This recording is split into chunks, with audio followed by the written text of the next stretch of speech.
Bonjour et bienvenue dans cette nouvelle édition du QG Weekend. Au sommaire de l'actualité, la libération de l'ancien président guinéen Alpha Condé, renversé par un coup d'état militaire le 5 septembre dernier par le colonel Mamadi Doumbouya. Une liberté soumise à de nombreuses conditions. Nous ferons le point dans ce journal. Le Niger autorise le redéploiement de forces spéciales européennes qui étaient jusqu'alors basées au Mali pour lutter contre le terrorisme qui menace toute la région du Sahel. Leur redéploiement au Niger devrait intervenir au cours des prochains mois. Un peu de légèreté en fin de journal, gros plan sur l'art du graffiti. Nous prendrons la direction du Bénin. Renversé le 5 septembre dernier par un coup d'état militaire dirigé par les forces spéciales du colonel Mamadi Doumbouya, l'ancien président de la Guinée, Alpha Condé, est désormais libre. C'est un communiqué du régime militaire qu'il a annoncé vendredi. Cette liberté retrouvée, il faut le préciser, n'est pas totale. Elle s'opère jusqu'à nouvel ordre dans un cadre restreint. Samantha Saberou Saboubanga.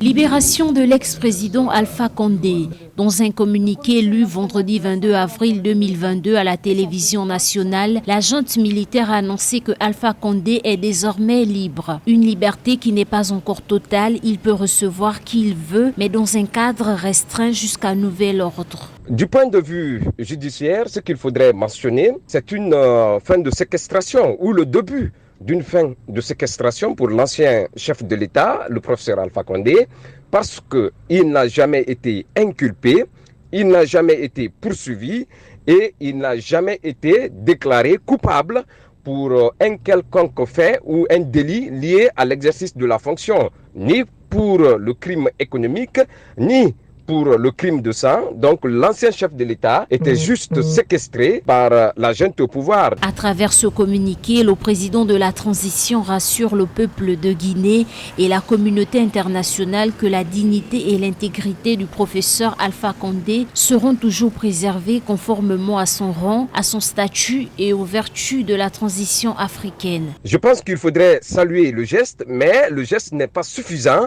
pour être à l'abri des sanctions de la CEDEAO, parce que les revendications de la classe politique dans son ensemble portent sur des questions essentiellement techniques et politiques liées au cadre des élections. Mais malheureusement, le CNRD ne veut satisfaire aucune réclamation, aucune exigence, aucune demande de la classe politique. Président depuis près de 12 ans, Alpha Condé a été renversé le 5 septembre 2021 par le lieutenant-colonel Mamadi Doumbouya qui s'est fait investir depuis lors président de la République de Guinée. Rappelons que la décision du CRND est prise quelques jours avant l'ultimatum de la CEDEAO.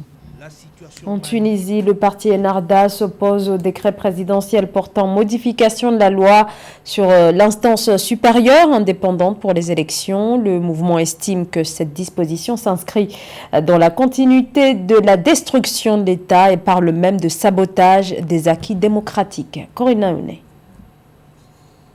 En Tunisie, le mouvement Ennahda dénonce un projet de destruction de l'État par le président Kais Saied. Après la dissolution du Parlement le 30 mars, le président Kais Saied a encore décidé ce 22 avril que les membres de l'instance supérieure indépendante pour les élections seraient désormais nommés par décret présidentiel pour une durée de 4 ans. Une décision qui tombe alors que le pays s'apprête à tenir des élections législatives en décembre 2022 et l'élection présidentielle en 2024. Ce décret s'inscrit dans la continuité de la destruction de l'État, la mainmise sur toutes les autorités, le sabotage des acquis démocratiques et le mépris envers le peuple tunisien et sa révolution.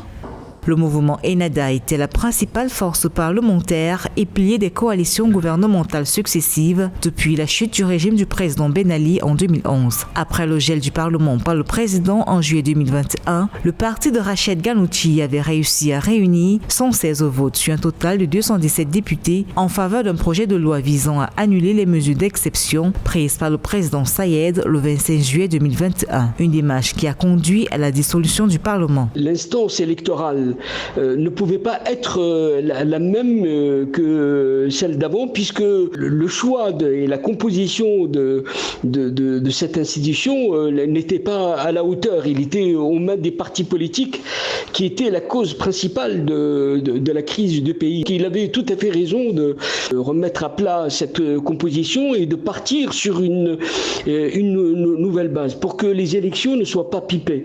Sauf que le président a créé une véritable ambiguïté autour de son action qui était au départ légitimée et justifiée auprès de l'opinion. Et le président semble vouloir tout accaparer, tout concentrer entre ses mains et ses équipes. Et cela, c'est l'erreur à ne pas faire. De nombreuses formations politiques, à l'instar du mouvement Enada, dénoncent un coup d'État contre la Constitution depuis le 25 juillet 2021, date à laquelle le président Kais Saied avait pris des mesures exceptionnelles. En début avril 2022, des manifestants étaient également descendus dans la rue pour signifier leur désapprobation. Avec ce nouveau décret présidentiel sur l'instance de gestion des élections, le président Saied est bien déterminé à garder le contrôle sur tous les aspects qui touchent à son pouvoir. Au total, ce sont 2400 soldats français de l'opération Barkhane qui luttent contre le terrorisme au Sahel et 900 membres des forces spéciales européennes de la force Takuba qui doivent quitter le Mali dans les prochains mois. Et la France souhaite en redéployer une partie au Niger. Il y a quelques jours, ce vendredi, le Parlement du Niger a entériné un projet de loi en ce sens qui permet ce redéploiement sur son territoire de ces forces spéciales européennes. Gladys Mwamba. Le redéploiement de forces spéciales européennes au Niger est acté. Après son approbation le 4 mars dernier en Conseil des ministres, le projet de loi autorisant un renforcement au Niger des forces européennes jusqu'alors basées au Mali pour lutter contre le terrorisme au Sahel a été adopté le 22 avril par le Parlement. Le résultat du vote est le suivant. Pour 131 voix, contre 31 voix, abstention 0. Mesdames et messieurs les députés, le vote se faisant à la majorité absolue des membres de l'Assemblée nationale, soit 84 voix, le texte modifiant et complétant l'axe 1 de la déclaration de politique générale du gouvernement, ayant recueilli 131 voix favorables, est adopté. En février 2022, le président Mohamed Bazoum avait donné son accord de principe quant au déploiement de soldats européens supplémentaires sur son sol, après l'annonce de retrait du Mali, des soldats français de l'opération Barkhane et des forces spéciales européennes de la force Takuba, en raison du rapprochement entre la junte malienne au pouvoir et la Russie. La France avait alors émis le souhait de redéployer une partie de ses effectifs au Niger et dans d'autres pays du Golfe de Guinée pour poursuivre la lutte contre l'insécurité. Ce vote massif en faveur du texte que nous avons présenté, c'est un devoir pour moi de vous remercier et de vous féliciter. À travers ce vote, vous avez démontré que les représentants du peuple nigérien que vous êtes sont soucieux de la sécurité de nos populations. Et par rapport à cette sécurité, tout ce que nous devons conclure comme accord, nous allons le conclure. Mais malgré l'adoption de ce projet de loi à une large majorité, la défiance des détracteurs persiste. Une partie de l'opposition et de la société civile nigérienne dénonce l'influence et la présence croissante des forces étrangères dans la région, et en particulier l'implication militaire de la France dans ses anciennes colonies.